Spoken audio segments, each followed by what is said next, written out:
Aku malas ah, aku pergilah.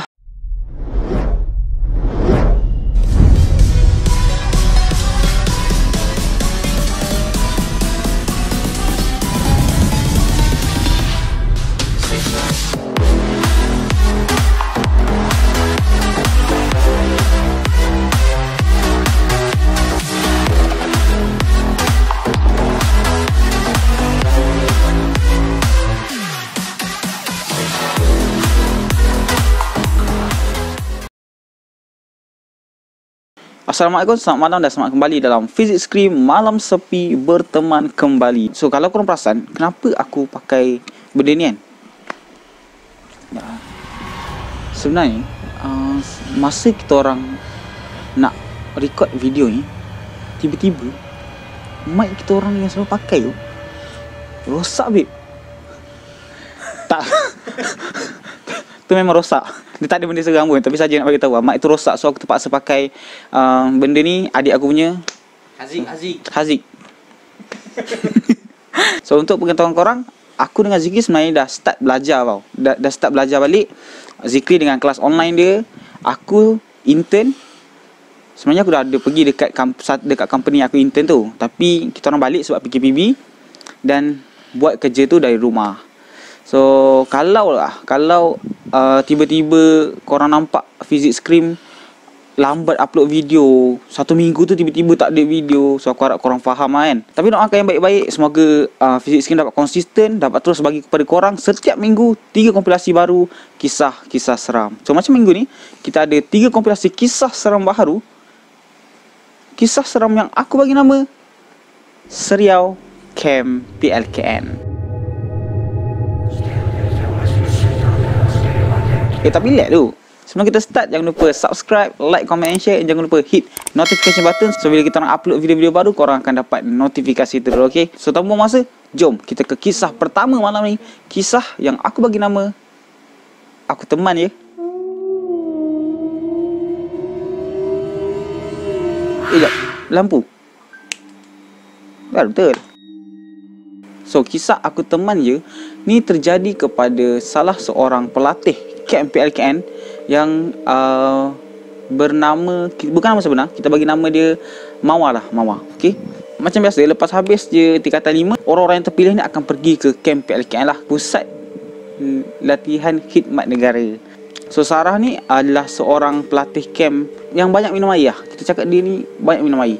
So bila dia nak tidur, dia ni habit dia akan pergi tandas dulu, sebab dia takut lah terjaga tengah-tengah malam nanti siapa nak teman kan. So baik dia buang hajat dia dulu, lepas tu baru tidur. Tapi nak dijadikan cerita, satu malam ni memang macam orang cakap dah, memang takdir dia lah kan. Dia ni bangun tengah malam, time tu memang member dia semua dah tidur. Time tu dia punya perut dia tu dah memulas, memang sakit perut yang tak tertahan lah dia kata. So dia ni kejut, sebab dia ni pattern yang kalau dia sakit perut, kalau terjaga tengah malam, dia sakit perut, dia akan tunggu sampai subuh, babe. Kalau tak ada orang teman, dia akan tunggu sampai subuh. Tapi malam ni, sebabkan dia dah tak tahan, dia kejut member dia. So Mawar ni, dia, kalau korang pernah pergi ke pusat PLKN ni, dia macam ni tau. Bilik tidur dia ada bilik macam bilik asrama biasa, tapi ada katil, lepas tu diselangi dengan loker. Katil loker. So si Mawar ni, dia duduk dekat bahagian hujung sekali. So sebelah dia sana tu dah tak ada member lah. So dia ni kejutkan member dia yang sebelah kiri dia, iaitu Fatin. Dia kejut-kejut. Weh Fatin, itu mak aku. Cepat weh, aku tak tahan weh, Fatin. Macam tu. So Fatin ni macam, aku malas lah, aku pergilah. Dia ambil selimut, dia serubung. Si Mawar ni pisang lah. Macam aku cakap tadi, Mawar ni dia kalau dia sakit perut pun dia akan tahan sampai waktu subuh. Tapi sebabkan malam tu dia tak tahan sangat, dia ni pun macam alantar dah. Dia pun pergi dekat tandas tu. Tandas PLKN ni, kalau yang pernah pergi, dia ni jauh tau daripada dom, tempat diorang tidur ni. Macam ada dom, kau kena keluar tu berjalan juga lah, baru sampai dekat tandas besar dia. So si Mawar ni pun pergilah seorang-seorang, dia pergi kat tandas and masuk dalam salah satu kubikel dekat tandas besar tu. So bila dia tengah melepaskan hajat ni, malam, takut kan. Tiba-tiba tang, dia dengar ada bunyi, dia dengar ada benda jatuh dari atas. Mana tak cuak member kan. Time tu dah cuak lah, sebab bayangkan seorang-seorang tandas jauh dari dom. Kalau jerit pun ada something jadi, orang akan ambil masa tau nak sampai. So dia ni pun dah seram, dah pisang sikit lah. Tapi dia dengar tiba-tiba dekat luar, dia dengar, Mawar, oh Mawar, aku datang ni, aku teman kau je. Si Mawar ni dia macam, oh macam, uish, alhamdulillah, nasib baik ada Fatin. Sebab dia kenal suara member dia ni. Nasib baik ada Fatin. Terus waktu dia ni, Mawar ni yang dah lega ni, dah mood dia dah lega ni, dia cakap macam, tadi kata tak ada teman, sayang gak kau kat aku cakap macam tu. So nak dijadikan cerita, si Fatin ni cakap, mesti sayang, aku ada je kat sini, aku teman kau cakap macam tu. So si Mawar ni daripada niat dia ni nak macam buang hajat yang sakit perut je, yang baki-baki tu boleh sambung esok. Tapi disebabkan ada si Fatin ni, dia pun lepas lah segala-gala yang dia nak lepas dalam tu. So dia ni pun ambil lah masa dia, buang hajat dia tu kan. Mawar ni termenung, buang hajat dia. Lepas tu dia dengar si Fatin ni menyanyi. Fatin ni menyanyi, sebab Fatin ni memang sedap suara dia. So Fatin ni menyanyi. Tapi Fatin ni menyanyi lagu ni, babe, aku tak nak nyanyi pukul berapa pagi ni. Tapi lagu dia macam ni, humming dia lah macam ni.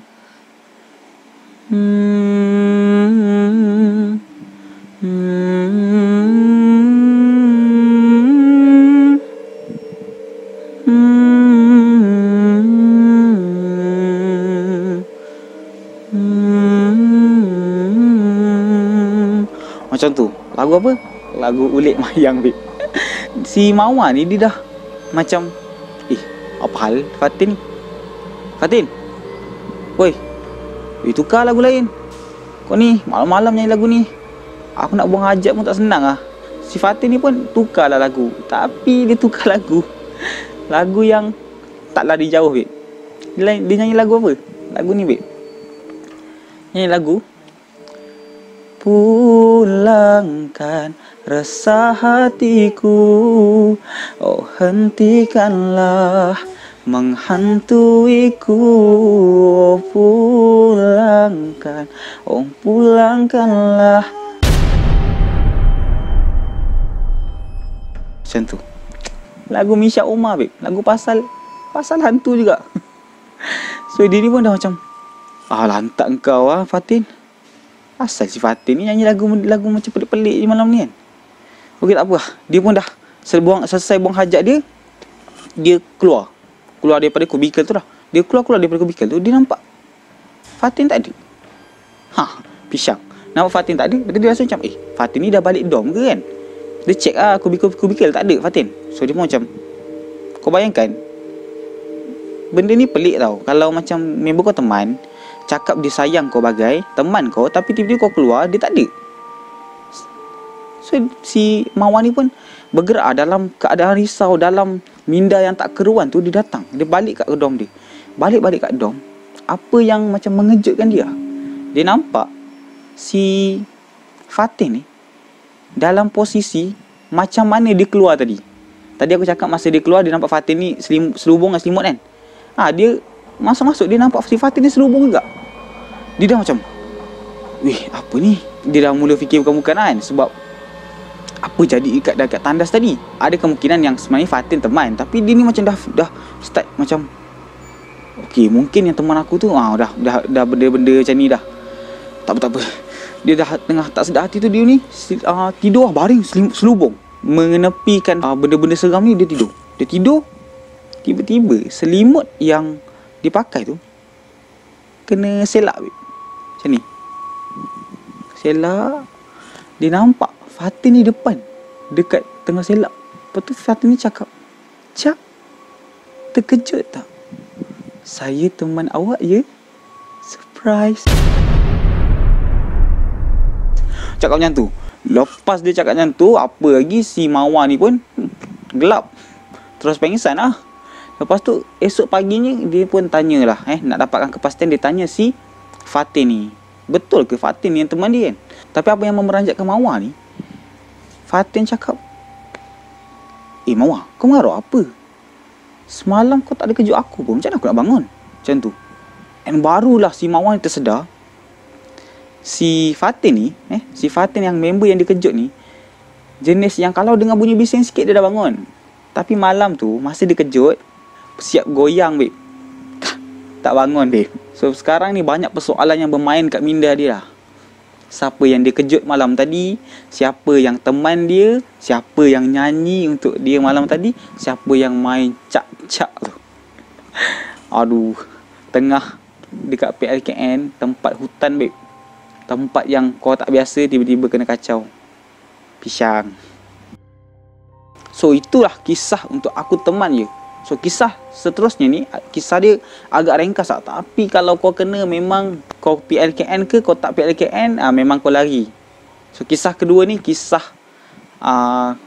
yang ringkas. Kisah yang aku bagi nama Kolah Suram. So cerita Kolah Suram ni terjadi kepada salah seorang pelatih kamp PLKN. Di mana pelatih ni yang kita bagi nama dia Rashdan. Kita bagi nama dia Rashdan lah. Bukan Rashdan Stek, tapi Rashdan. Okay. So Rashdan ni merupakan seorang pelatih lelaki, di mana mereka diorang ni masa dekat kamp PLKN, diorang tinggal dekat dalam kemah tau. Kemah jenis A. Kemah yang bagi aku paling besar kot. Kemah yang besar gila lah. So satu malam dia nak pergi tandas lah. Kau bayangkan macam kalau kemah selalunya dekat macam padang-padang kan, padang kawat macam tu. So ada tempat lelaki, tempat perempuan. So dia ni nak buang air kan? Nak buang air di malam-malam, tapi dia tak ajak orang teman. Berani babe, berani. So dia ni pun bergeraklah pergi ke tandas. So kalau korang nak tahu bentuk tandas PLKN, aku tak tahu aku je ke ataupun bentuk tandas tu ikut camp PLKN. Tapi macam yang pernah aku pergi dekat pusat PLKN tu, bentuk tandas dia macam ni tau. Tandas tu besar, dia macam satu bilik lah, tapi tak ada pintu. Pintu tu macam memang just batu yang tak berpintu lah. Tak boleh buka tutup. Memang kau lalu je kau akan nampak terus. Direct memang nampak semua dalam tu lah. So tandas dia ni, kau masuk dekat bilik yang tak ada pintu tu, and then baru ada kubikel and ada kolah besar untuk lelaki lah. So dia ni pun nak masuk lah dalam tandas. Si Rashdan ni pun nak masuk dalam tandas. Dia jalan, dia nak masuk. Tiba-tiba dia perasan dekat kolah tu, kolah besar tu, ada perempuan. Ada seorang perempuan. Dia dah pelik lah. Pertama, kenapa? Apa perempuan ni buat kat sini kan? Yang kedua, kenapa dia masuk tempat lelaki? Tapi benda tu macam dah bukan persoalan dia dah. Sebab dia tahu benda ni bukan pelatih perempuan atau apa-apa. Sebab perempuan yang dia nampak ni rambut panjang. Dia pergi celup babe, rambut dia tu kat dalam kolah. Dia celup dalam kolah, sental. Dia macam tengah basuh dia punya rambut kan. Tengah basuh dia punya rambut semua. Lepas tu si Rashdan ni dah okey, dia pun nak belah, nak angkat kaki 1000 dah. Tapi sebelum dia belah tu, tak sempat dia belah, dia nampak perempuan ni macam ni, tengah duk usap rambut dia kan, tengah basuh rambut dia. Tiba-tiba tercabut kepala. Cabut kepala dia. Dia rendam dalam kolah tu. Dia masuk dalam kolah tu, dia rendam banyak kali. Si Rashdan dah, apa benda baik. Mata dah berbinar, nak pingsan dah. Tak cukup sampai tu, perempuan ni angkat kepala, dia hadapkan kepada Rashdan. Kepala tu nampak Rashdan. Si Rashdan ni apa lagi pengsan babe. Tapi sebelum dia pengsan, dia kata dia nampak muka perempuan tau. Muka perempuan tu babe, ni macam kena toreh dengan pisau babe, muka dia. Memang pisang. So simple je kan kisah dia. Memang simple gila. Tapi simple dia ni, aduh, Simple yang tak boleh bawa bincang. So tak apa, kita terus ke kisah ketiga. Kisah yang dikongsi oleh Kim Bayo sendiri. Ni lah cerita best ni. Kisah yang dikongsi oleh Kim Bayo sendiri. Kisah yang aku bagi nama Igawan Sepi.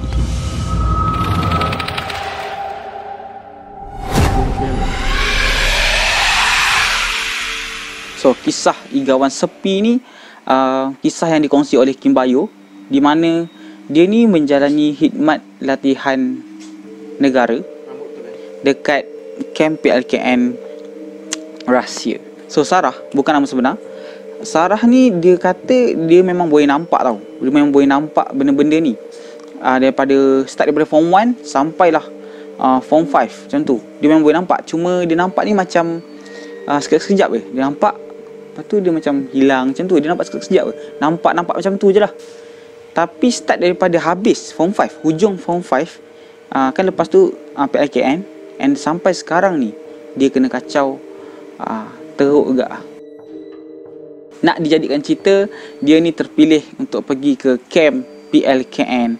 So masa dia menjalani khidmat latihan negara dekat pusat PLKN tu, dia kata dia ni ada satu macam masalah tau. Sedikit masalah lah, macam sakit tonsil. Okay? Itu sakit dekat bahagian tekak kat silap aku. Di mana bila dia tidur, dia akan menghasilkan bunyi seperti radio. So mungkin masa dia tidur malam-malam, dia akan masa tengah tidur, senyap sunyi kan. Sunyi, dia akan dengar bunyi macam tu lah. Mungkin. Dan suara yang terhasil daripada sakit dia ni sangat kuat sampai boleh dengar dekat satu dom tau. Satu dom tu boleh dengar. So disebabkan benda tu heboh weh. Heboh. Satu dom tu bercakap pasal dia. Dia ni tidur berbunyi-bunyi weh. Aku memang memang tak tenang lah nak tidur. Esok pagi nak kena kawat macam tu lah. Heboh lah. Heboh. Kau bayangkan baru sampai nak buat kawan kan, tapi tiba-tiba member dah jauhkan diri daripada si Sarah ni, and start macam mengata dia. Sampaikan hebohnya cerita ni, sampaikan pelatih lelaki pun tahu. Kau bayangkan betapa sedihnya si Sarah ni. Disebabkan benda ni lah, si Sarah ni, dia ni lepas benda tu dia suka menyendiri. Sebab dia tak ada buat apa lah pasal sakit tonsil dia tu kan. Dia menyendiri, dia ni depressed macam tu. Dia sampai dia depressed babe. Dia suka sorang-sorang sebab dah tak ada kawan kan. Start fasa depressed ni lah, dia banyak diganggu dekat camp PLKN tu. Masa awal-awal dia ganggu sikit-sikit je, macam ada dia rasa macam orang tiup dekat telinga dia macam tu. Tapi ada sampai satu malam ni dia tengah tidur tau. Dia tidur, lepas tu dia terjaga. Keadaan dia macam ni, dia tarik selimut ke paras dada. Lepas tu dia terjaga kan. Dia tengok dekat depan ni tingkap. Depan katil dia tu tingkap. Lepas tu dia pandang kiri kanan. Dia nampak member dia semua tidur. Kawan-kawan pelatih tu semua dah tidur. Lepas tu dia pandang tingkap tu balik. Tapi dia pandang tingkap ni, dia nampak ni babe, ada susuk tubuh lengkap beruniform. Lengkap beruniform macam komunis. Macam komunis ataupun tentera Jepun, macam tu lah. Tapi lagi bagi aku macam lagi menampakkan yang benda ni macam tentera Jepun. Sebab si Sarah ni kata dia nampak ni dekat bahagian kanan, lengan kanan dia tersandang pedang samurai tu. Ada tersandang pedang samurai, sarung dia macam tu. Kau bayangkan, kau tengok gelap kan, kau tengok malam-malam, kau nampak ada orang melintas dengan topi dia, dengan pedang samurai tu melintas depan kau. Tak pisang member. Memang dia selalu nampak, tapi dah nampak tu seram lah juga. So dia ni pun terus takbir dalam 10 kali macam tu kot. And then dia tertidur. Tapi benda ni tak habis sampai situ. Gangguan ni tak habis sampai situ. Dia, climax dia terjadi masa malam ke-10 dia dekat camp PLKN tu. Okay, malam ke-10 ni dia terjaga daripada tidur, and dia nak pergi landas. Bagi aku, macam mana nak cakap, dia kesian gila lah. Sebab dia bangun nak pergi tandas seorang-seorang. Sebab dia tak nak kejut member, disebabkan isu tonsil dia tu. Kau bayangkan betapa sedih dan seram masa waktu tu. Sebab dia tak boleh ajak member kan. So dia ni pun macam ni, dia pun bangun malas nak kejut sebab orang banyak mengata pasal dia punya tonsil tu kan. So dia malu lah. So dia pun terus pergi ke tandas yang beberapa jauh daripada dom dia. Dikatakan ada laluan tau nak pergi dekat daripada dom dia, ada macam lorong untuk pergi ke tandas. So dia pun pergi lah ke tandas. And bentuk tandas ni dia cakap macam ni tau, ada kubikel, lepas tu ada tempat shower, and kat hujung sekali tu ada tempat macam sental basuh baju, macam tu. So dia pun masuk tandas. Tengah-tengah dia lepaskan hajat tu kan, malam sunyi kan. Sebab time tu dia kata dia tengok jam dalam pukul 2 pagi macam tu, 2.20 macam tu kot. Dia pun buang hajat. Lepas tu tiba tun. Dia dengar ada bunyi orang ketuk pintu kubikel dia. Tun. Ish, macam tu. Dia, ish, siapa ni? Cepatlah, aku dah tak tahan lah. Cakap macam tu. Orang dekat luar tu cakap. Dia cakap tu banyak kali. Tun. Cepatlah. Macam tu. Lepas tu si Sarah ni dah pisang lah. Dia marah. Macam, ya, kejap lah, nak keluar dah. Sabar sikit boleh tak? Macam tu lah. Sebab orang tak faham bahasa kan. Dia marah. Dia dengar macam dekat luar tu riuh gila, babe. Riuh gila. Macam orang tengah ni baru bangun tidur, semua nak bersiap. Ambil tuala semua nak bersiap untuk berkumpul. Macam dia berkawat macam tu. Semua macam dia dengar riuh rendah kat luar tu. And then baru dia tersedar, sekarang pukul 2 pagi. Dari mana? Kenapa pula tiba-tiba nak semua orang berkumpul kat dalam bilik dekat tandas tu tau? Sarah ni dah pisang lah. Sebab benda tu memang Sarah ni dah cuak. Sebab dia dengar tadi tau kan, bunyi bising kat luar, riuh rendah. Lepas tu dia rasa macam ada something perhatikan dia. And benda yang dia rasa macam benda perhatikan dia ni bukan masa dekat dalam tandas je. Dia rasa orang perhatikan dia start daripada dia nak pergi tandas lagi. Kau faham kan, kalau kau rasa ada orang perhatikan kau kat dalam kelas, kalau orang perhatikan kau, mesti masa kau pandang dia, kau nampak dia tengah pandang kau. Dia ada satu rasa macam tu. So dia pun macam, dia rasa ada orang pandang dia, tapi dia di atas. So dia tengok, babe, ada satu lembaga hitam, mata dia putih semua, tengah ni intai dia daripada atas. Dia ni dah cuak. Dia pakai seluar dia balik, dia buka pintu. Bunyi bising tadi senyap, tak ada orang langsung kat luar. Dia memang dah pisang lah. Tapi mungkin time tu dia rasa macam kawan-kawan dia ataupun orang-orang yang pelatih-pelatih lain nak kenakan dia kan. So dia pun check dengan cepat lah. Dia check semua kubikel, tak ada orang. Tapi yang dia perasan, dekat atas setiap kubikel tu, ni babe, benda yang dia nampak tu, boleh ni main cak-cak lagi dekat divider tandas tu. Apa lagi, dia ni pun balik lah. Dia balik dekat dom dia, sampai di ikut pintu belakang tau, nak masuk dom dia. Dia nak masuk ikut pintu belakang, melangkah je nak masuk, tiba-tiba gelap. Dia perasan time tu 2.45 tak silap aku. Dia melangkah je, terus gelap. And dia rasa macam dia tertidur tau. Dia bangun balik, dia tengok jam dah 3.30. Persoalannya sekarang, benda yang macam menjadi persoalan dia lah, apa yang dia buat daripada 2.45 sampai 3.30 kat luar dom tu, yang tengah dia nak melangkah tu, tiba dia senyap. Dia sudah sedar dia ada kat ni, kat belakang dom tempat tidur dia tu, kat belakang dom, tengah berdiri.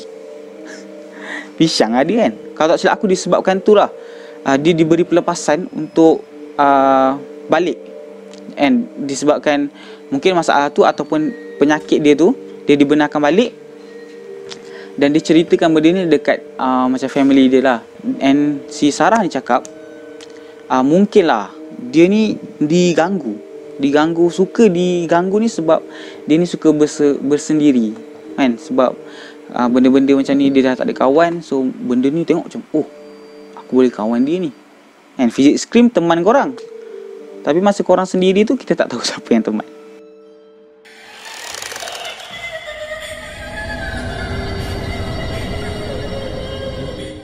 So itulah kisah ketiga dan kisah terakhir untuk malam ni.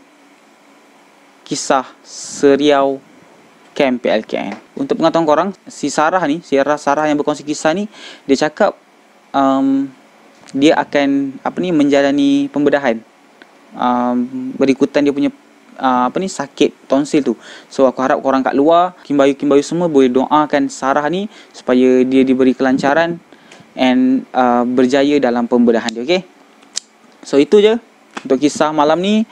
Kepada korang yang pernah menjalani khidmat latihan negara, aku ucapkan tahniah sebab aku tak pernah pergi, tapi aku pernah pergi tempat PLKN tu lah. Faham tak? Aku tak pernah jalani khidmat latihan negara, tapi aku pernah pergi dekat tempat PLKN tu. Tak kisahlah camp PLKN korang tu menyeronokkan ke, seram ataupun sedih, semoga ia menjadi satu pengalaman yang tak dapat korang lupakan lah. So kalau korang ada kisah PLKN, kisah seram PLKN lain, jangan lupa share kat kita orang, biar kisah korang tu didengari oleh semua Kim Bayu sekalian. So kalau korang ada kisah seram mengenai PLKN, korang boleh hantar kepada physicscream@gmail.com, fi2ikscream@gmail.com. Banyak pengajaran kita boleh ambil daripada kisah-kisah sebelum ni, kan? Contohnya macam kisah Sarah tadi, apa yang kita boleh dapat daripada kisah Sarah tu adalah elakkan bersendiri, sebab benda elakkan rasa down. Itu satu hal, tapi janganlah kita ni pula yang buat orang jadi depressed, buat orang jadi down. Sensi member ni macam Sarah ni, kan? Daripada kisah-kisah lain pun banyak kita boleh ambil. Macam kalau nak pergi tempat orang tu, macam aku sarankan better berteman lah, jangan pergi seorang-seorang. So kita tak tahu, kita tinggal kat dorm tapi diorang tinggal kat mana, kita tak tahu. So itu je. Jangan lupa saksikan episod seterusnya dalam Physics Scream. Sampai jumpa insya-Allah. Selamat malam. Kamsahamnida, miane, annyeong.